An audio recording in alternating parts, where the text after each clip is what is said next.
America అధ్యక్షుడు Donald ట్రంప్కి Italy prime minister Giorgia Meloni ఈ చంప ఆ చంప వాయించింది. నిజానికి ఇటలీ అనేది చాలా చిన్న దేశం. ఇంకా చెప్పాలంటే మిలిటరీ పరంగా అమెరికా మీద డిపెండ్ అయి ఉన్న దేశం. నాటో సభ్యత్వ దేశం. అమెరికా మిలిటరీ బేస్ మీద ఆధారపడి ఉన్న దేశం. అమెరికాకి ఎదురు చెప్పగలిగిన దేశం కాదు. అమెరికాకి నమ్మదగిన మిత్రపక్షం కూడా.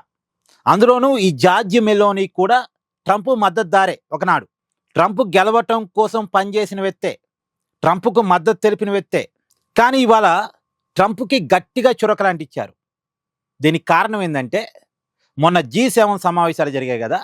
ఆ సమావేశాల సందర్భంగా ట్రంప్ మీడియాతో మాట్లాడుతూ ఈ జార్జి మెలోని నాతో ఫోటో దిగటం కోసం ఆరాటపడింది, ఆశపడింది, కానీ నేను అవకాశాన్ని కల్పించలేదు.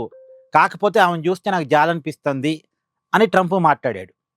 మరి ట్రంప్ గొప్ప అందగాడు. మరి ట్రంప్తో ఫోటో దిగటం కోసం దేశ ప్రైమ్ మినిస్టర్ పోటీ పడతారు. ఏందండి ఈ కామెంటు? ఒక దేశ ప్రైమ్ మినిస్టర్ని పట్టుకొని మీడియా ముందు ఆమె నాతో ఫోటో దిగటానికి ఆశపడింది, పోటీ పడింది, ఫోటో దిగాలని కోరికని చెప్పింది, కానీ నేను తిరస్కరించాను, కానీ ఆమెను చూస్తే నాకు జాలనిపించింది అని మాట్లాడటం అంటే ఎంత అవమానించటం. మళ్ళీ అవమానించేది ఎవరిని? అమెరికా మిత్రదేశాన్నే. అమెరికా శత్రు దేశం కాదు ఇటలీ. అమెరికాకు వ్యతిరేకంగా ఉండే దేశం కాదు ఇటలీ. అమెరికా మిత్రదేశ అధ్యక్షురాలని, ఒకప్పుడు ట్రంప్కి మద్దతుగా నిలిచినటువంటి ఒక మహిళను పట్టుకొని ఈ రకంగా మీడియా ముందు మాట్లాడితే ఆమెను ఎంత చులకం చేసినట్టు. దీన్ని ఆమె గట్టిగానే ఎదుర్కొంది. ఇటలీలో మాట్లాడుతూ ట్రంప్ ఒక లయర్, అంటే అబద్ధాల కోరు, అతని మాటకు విలువ లేదు, అతనితో ఫోటో దిగటాన్ని నేను పోటీ పడేదేంది, నేను కానీ మా ఇటలీ కానీ ఏనాడు ఏమీ అడుక్కోము, మాకు అంత అవసరం లేదు. ఆ మాటకు వస్తే ఆ గతి ట్రంప్ది కావచ్చు అని డైరెక్ట్గా కామెంట్ చేసింది తను. పైగా ఆమెకి ఇటలీలో ఉన్నటువంటి ప్రతిపక్షాలన్నీ సపోర్ట్ చేసినాయి. మామూలుగా ప్రతిపక్షాలు సపోర్ట్ చేయవు కదా, మన దేశంలో అయితే రాజకీయాలే ముఖ్యం.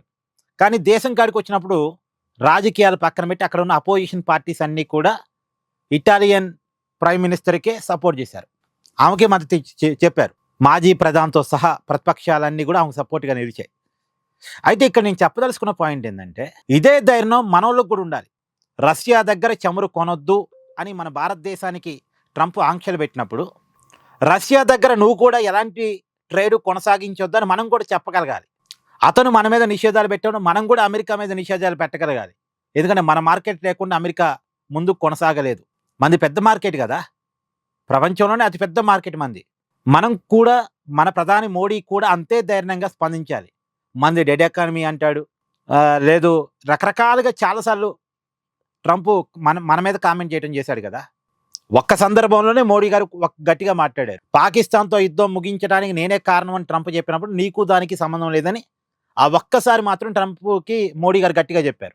తర్వాత కాలంలో అనేక కామెంట్స్ ట్రంప్ చేసినప్పటికీ కూడా, భారతదేశానికి నెగిటివ్గా కామెంట్స్ చేసినప్పటికీ కూడా మన ప్రధాని నరేంద్ర మోడీ ఏమాత్రం స్పందించలేదు. స్పందించాలి, గట్టిగా సమాధానం చెప్పాలి. ట్రంప్కి గట్టిగా సమాధానం చెప్తూనే వింటాడు. మెతక వైఖరి అవలంబిస్తే వెండు మళ్ళీ మళ్ళీ మాట్లాడుతుంటాడు, మళ్ళీ మళ్ళీ వెటకారం చేస్తుంటాడు. అది అతనికి సరదా. తన శత్రువుని కాదు, తన మిత్రుని కూడా తోలునాడుతాడు. అది ట్రంప్కున్న లక్షణం. అందుకే ట్రంప్ని ఎవడు నమ్మడు.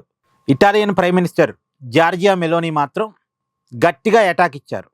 దీని మీద మీ అభిప్రాయాన్ని కూడా కామెంట్ చేయండి. Please do like, share and subscribe this channel.